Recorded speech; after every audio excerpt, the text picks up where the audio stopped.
আমরা জানি সততাই সম্পর্কের সেরা চাবিকাঠি, কিন্তু মাঝে মাঝে এই সততার আড়ালেই লুকিয়ে থাকে বড় বড় রেড ফ্ল্যাগ। কখন বুঝবেন আপনার সঙ্গী সততার নামে সীমা লঙ্ঘন করছেন?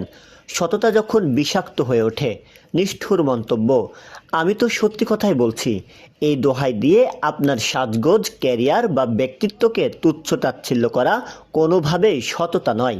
এটি এক ধরনের অপমান, ব্যক্তিগত গোপনীয়তা লঙ্ঘন। সততার নাম করে ফোন চেক করা বা আপনার ব্যক্তিগত স্পেস কেড়ে নেওয়া একটি বড় রেড ফ্ল্যাগ। অতীত নিয়ে খোঁচা দেওয়া, আপনার অতীত ভুলগুলোকে সততার অজুহাতে বারবার সামনে এনে আপনাকে অপরাধী বোধ করানো মানসিক নির্যাতনের শামিল।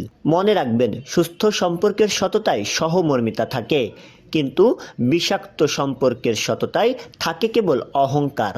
আপনার পার্টনার কি সততার দোহাই দিয়ে আপনাকে ছোট করেন, নাকি আপনাদের সম্পর্কে স্বচ্ছতা ও সম্মান দুটোই বজায় আছে? আপনার অভিজ্ঞতা কমেন্টে শেয়ার করুন এবং সচেতনতা বাড়াতে পোস্টটি শেয়ার করুন। শাহরিয়ার হিমেল, ডেস্ক রিপোর্ট, নবরূপ টিভি।